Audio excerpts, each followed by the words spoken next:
ನನ್ನ ಹೆಸರು ಧಾರಿಣಿ ಪಾಟೀಲ್. ನಾನು 5ನೇ ಎ ವಿಭಾಗದಲ್ಲಿ ಓದುತ್ತಿದ್ದೇನೆ.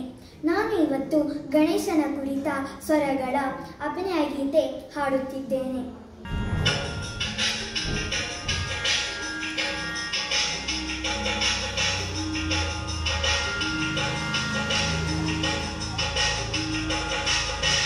ಅಪ್ಪನು ಮಾಡಿದ ಚೌತಿಯ ಪ್ರತಿಮೆಗೆ ಆನೆಯ ಸೊಂಡಿಲ ಮೊಗವಿತ್ತು.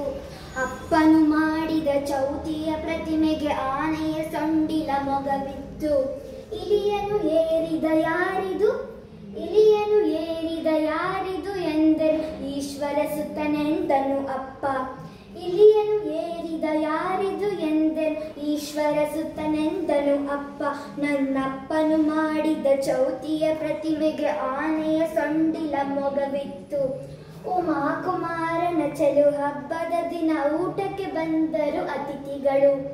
ಉಮಾ ಕುಮಾರನ ಚೆಲು ಹಬ್ಬದ ದಿನ ಊಟಕ್ಕೆ ಬಂದರು ಅತಿಥಿಗಳು.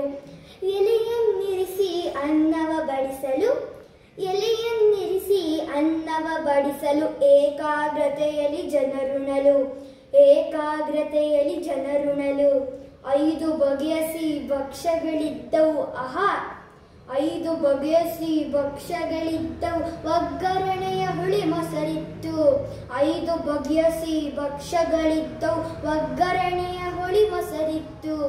ಓಡುವ ತಿಳಿ ಪಾಯಸವನ್ನು ಮೆಲ್ಲುತ್ತಾ, ಓಡುವ ತಿಳಿ ಪಾಯಸವನ್ನು ಮೆಲ್ಲುತ್ತಾ ಔತಣದೂಟವ ಹೊಗಳಿದರು, ಔತಣದೂಟವ ಹೊಗಳಿದರು. ಅಂದದ ಬಲು ಅಂದದ, ಅಂದದ ಊಟದ ನಂತರ ಅಡಿಕೆಯ, ಅಂದದ ಊಟದ ನಂತರ ಅಡಿಕೆಯ. ಅಹ ಎಂದರು ಜನ ಸವಿಯುತ್ತಲಿ, ಅಹ ಎಂದರು ಜನ ಸವಿಯುತ್ತಲಿ. ಅಪ್ಪನು ಮಾಡಿದ ಚೌತಿಯ ಪ್ರತಿಮೆಗೆ ಆನೆಯ ಸೊಂಡಿಲ ಮೊಗವಿತ್ತು. ಅಪ್ಪ ಮಾಡಿದ ಚೌತಿಯ ಪ್ರತಿಮೆಗೆ ಆನೆಯ ಸೊಂಡಿಲ ಮೊಗವಿತ್ತು. ಅ ಆ ಇ ಈ ಉ ಊ ಎ ಎ ಐ ಓ ಓ ಔ ಅಮ್ಮಃ. ಅ ಆ ಇ ಈ ಉ ಊ ಎ ಎ ಐ ಓ ಓ ಔ ಅಮ್ಮಃ. ಗಂ ಗಣಪತಯೇ ನಮಃ, ಗಂ ಗಣಪತಯೇ ನಮಃ, ಗಂ ಗಣಪತಯೇ ನಮಃ. ಧನ್ಯವಾದಗಳು.